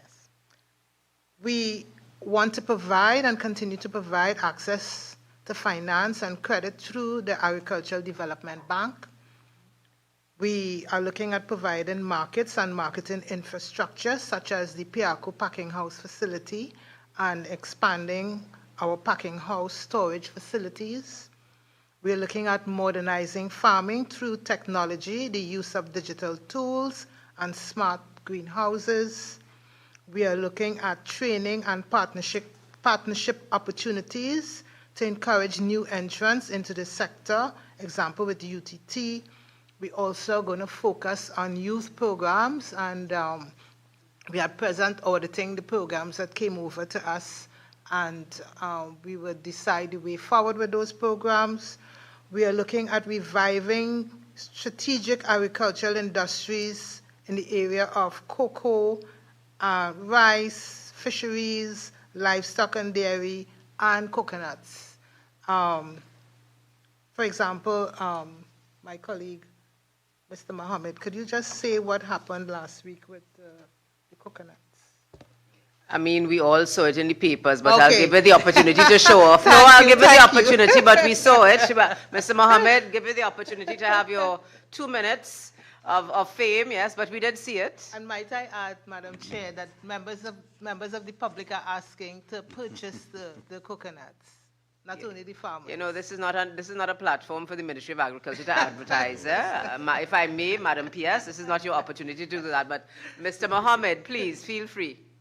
All right, yeah. So just to, it won't be long. I mean, the whole issue with coconut revitalization, because of the fact that demands for coconut water, export-wise, is high. We're talking about 4.4 billion projections indicating to over 11 billion by 2030. Which currency are we talking about? That's US.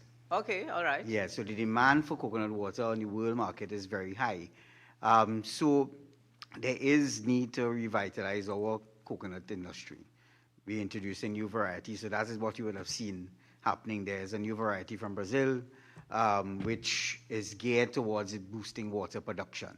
Because you would have probably seen articles all in the newspaper about shortages of coconut water.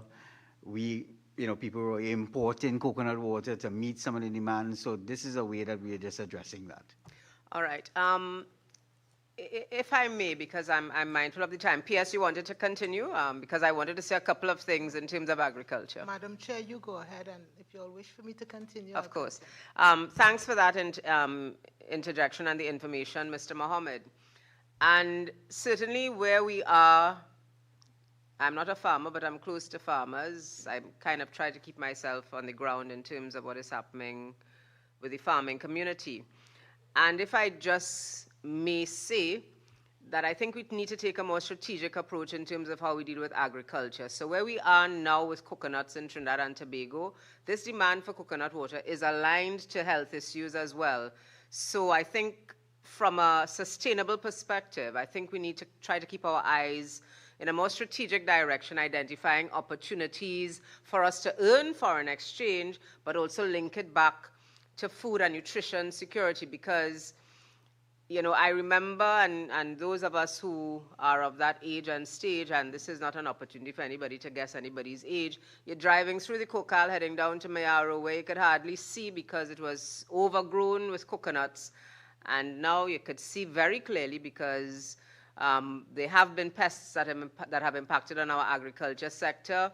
We have not addressed it with sufficient time, and now we are at the point where we're importing. And yes, it's not a statement about the quality, but I hope these Brazilian strains that we have in fact received in the country can allow us to revitalize our coconut industry. But I know the ministry and the technocrats, they would have done all of the tests and all of those things. But I'm simply saying from the perspective that I think we need to be strategic in terms of identifying these opportunities moving forward, because the figure that Mr. Mohammed quoted, I mean, that's the whole food import bill. So if we could kind of ensure that we make some money while we create domestic production, while we address nutritional security, because coconut water does have nutritional properties as well. This is a win-win-win situation for us from an economic perspective, but also for the people of Trinidad and Tobago. Madam Chair, thank you for that. Whilst I'm reading this narrative, I would like you to know that these strategies have been translated to our PSIP projects for 2025. Music to my ears. Tell us more. You want me to continue on this level? Yes, you can continue. I have one or two questions to ask about specific to the agriculture sector based on some things that you've said, but I can give you another 2 to 3 minutes for you to provide some further clarification for us. Or do okay. Thank you. So we have increased production, technical support, and developing market linkages for a number of targeted commodities in line with what you all know as the CARICOM 2025 going to 2030 regional plan. This would be vegetables, fruits, and root crops. We have export expansion and value-added agriculture, targeting commodities now along the value chain, including cassava and root crops. This is where you get your different types of flour, your frozen fries, and healthy, nutritious snacks. And it's almost as if I don't understand what's going on in this room, and I have to look at these cameras. It's almost as if you're reading my mind, because we did at the start of the session invite members of the public to submit questions, yes. And right on cue, we have a question from a YouTube viewer who asks, how do they, and I think this is directed to the Ministry of Trade, how do they deal with franchises who negotiate the right to import their vegetables, etc.? And I'm taking from this question about vegetables, including things like the fries, etc., because I know that we do spend forex importing fries to satisfy particular requirements. So here is a question from a YouTuber, and I'd like the ministry to, if I can ask the ministry to use this opportunity, and then I'd come back to the Ministry of Agriculture, but I just wanted to ensure that our viewing public recognize that we are acknowledging them and that we're providing them with some kind of responses. Thank you, Madam Chair. So the importation of products, Trinidad and Tobago is an open market, so business happens unimpeded. Measures that the ministry would put in place to allow for products to come in would be based on what we negotiated in our trade agreements to allow for certain preferential treatment coming in. Anyone could bring in products, otherwise they will have to pay the duty as well, right? So if it makes business sense to pay the duty and so on, there is no restriction other than health and safety requirements that the product will have to meet before it can come in and be consumed.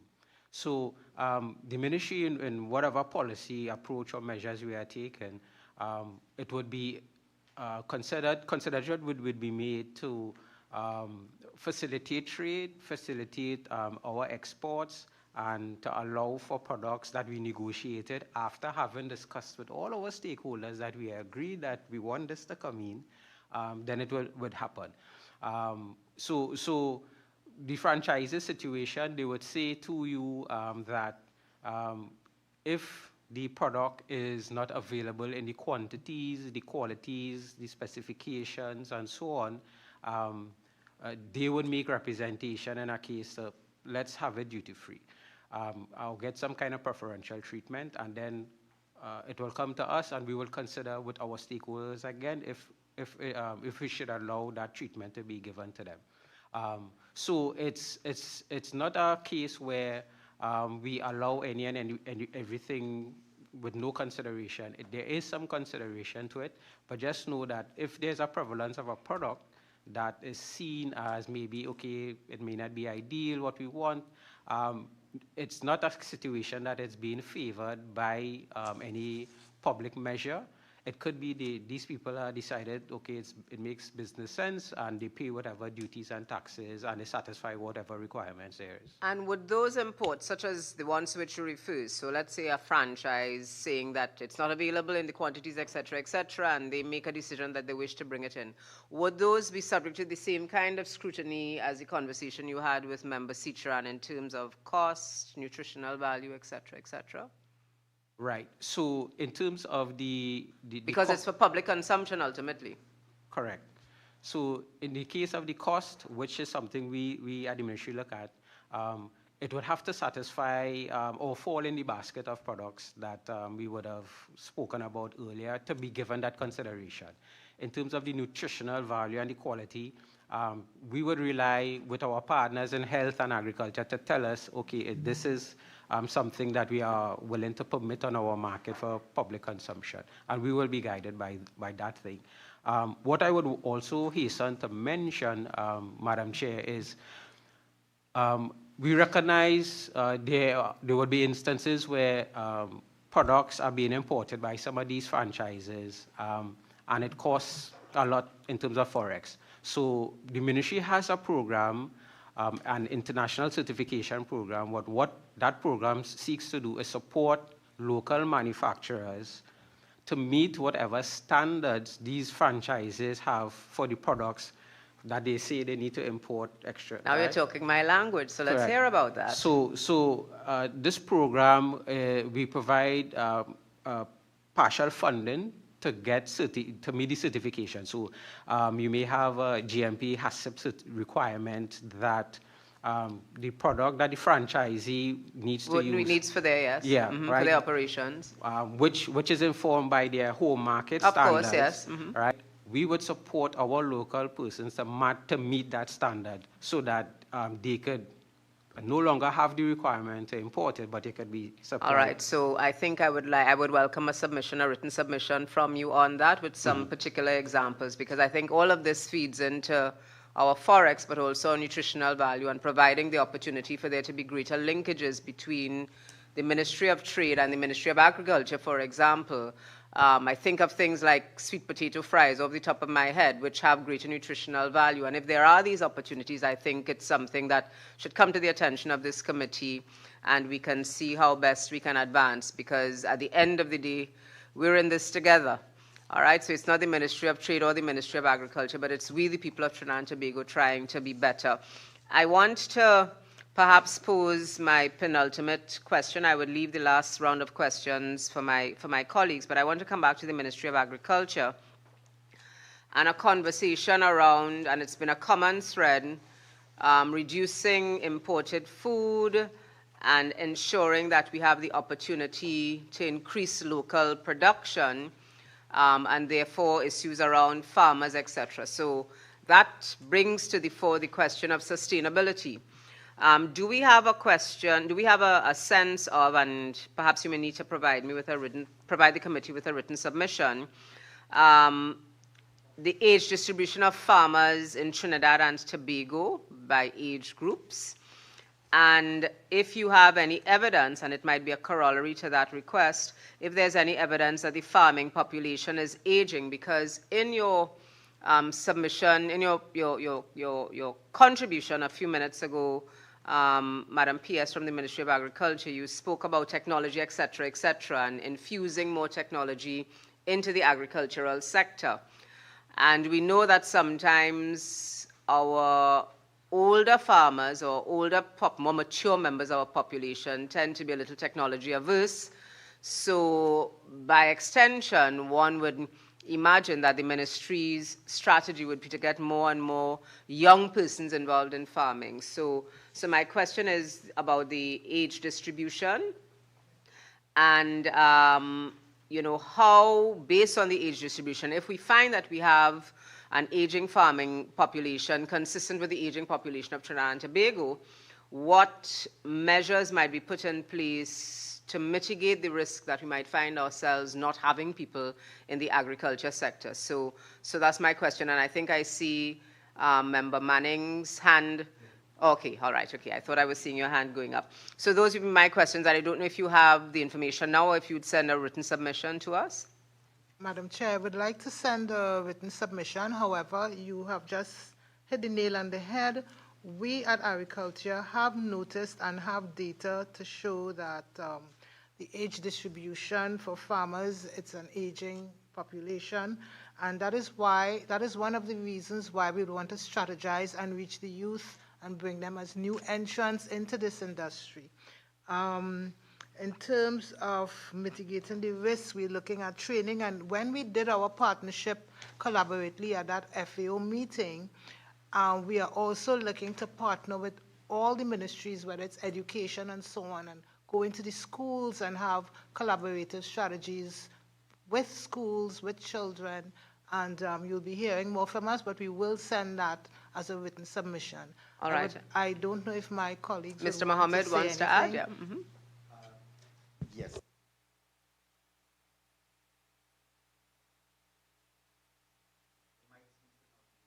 But we need to have it. So if you can borrow PS's mic, we'll need to have you on mic. Right. Sorry about that. No, it's quite fine. Just to add, just to solidify that, yes, we do have that information because that data is important because there is a division in the ministry that deals with training and so on. That's the extension and training division. So that data is available and it will be provided in writing. But yes, the farming population is aging. Young people are really not following in that direction. The new technologies that we speak about is hoped that it will generate a different interest because now you have the ability to control the conditions and not be exposed. So that in terms of climate change and so on, you will be able to control those conditions and definitely look at high production, high quality. So there is room for that. There is, as just to add, if we are aware that the population is aging. We have farmers coming to receive plants that are coming with walking sticks. That just gives you an idea of what is happening. All right, thanks for that, Mr. Mohammed. And my last question before I ask colleagues for any closing questions or comments they may have. On the question of aging and youth involvement, in your submission, in response to question 10, you spoke about resources provided to farmers by the Ministry of Agriculture to increase engagement in value-added production, and you identify that the initiative was reinforced by investment in youth engagement programs. So I would ask if you can outline the specific programs currently in place to encourage youth participation in agriculture, and if you can also provide data in writing on how many young persons might have benefited from these programs that you have in the last 3 years. All right, so I think it's consistent with the conversation that we've been having around the aging population, youth involvement, et cetera, et cetera. Will do, Madam Chair. Thank you. Colleagues, Member Dan Paul, Member Manning, Member Sicharan, I don't know if you have any closing questions or comments. Thank you very much, Chair. To the Ministry of Trade, in closing, if I could get in writing, what mechanisms are in place to prevent the lobbying or commercial pressure from shifting support towards non-essential or highly processed foods that may not support nutritional objectives of the country? And perhaps what additional support that you in the ministry may need from the Ministry of Health to help support you in this aspect? We commit to writing. Yes, Thomas, the strategies you outlined, and if we can get them in writing, please. Will do, Honorable Member. The PSIP, yeah, the PSIP, yeah. And the PSI. And secondly, I'm not too sure which ministry is involved in the Buy Local campaign. It's an excellent campaign. And also, if you could get in writing the idea behind it and the way forward. Will do, Member. Member Manning, any questions, comments? Okay, I wish to, as we bring the session to a close, this first public meeting, I wish to sincerely thank the teams from the Ministries of Trade, Investment and Tourism, led by PS Abigail Bino, and the team from Ministry of Agriculture, led by PS Michelle-Ann Thomas. I think as it was fortuitous that we actually saw, and I think our population would have benefited from how intersecting and the synergies between both ministries as we try to address the issue of foreign exchange, but also food and nutrition security. So I would want to thank each and every one of you for your contributions. I mean, we didn't hear some voices, but I know that there would be some powerful people behind the persons who spoke, providing them with the data and providing them with the information that they needed to present to this committee. So I would commit at this stage, I think we have a lot of information to digest, and once our secretariat and our research team compiles the information, we would reserve the right to recall you, but at this time we just want to be able to digest the information that you've provided us with, and there are some submissions that you need to share with us, and our secretariat will in fact be communicating with you just to follow up in terms of some deadlines, because we like to work with deadlines, to see when you would be able to provide us with that information. I want to adjourn this meeting. I want to thank the committee members for their support and for their participation, for the questions. I'd like to thank the staff of the Office of the Parliament for your procedural and logistic support and guidance. I would like to thank our viewing and listening public for their engagement and for sending us that question. And I'm sure there's some people who have other questions. Please feel free to go onto our social media platforms and submit your questions. And it would be remiss of me, since it's the 5th of December, if I did not use this opportunity to wish everyone from our ministries and our viewing and listening audience from the Joint Select Committee on Finance and Legal Affairs to wish you all a Merry Christmas, a safe Christmas, and a Happy New Year. And I look forward to engaging with you all in 2026. So with those few words, I wish to bring this meeting, this public hearing, to a close. Thank you so very much.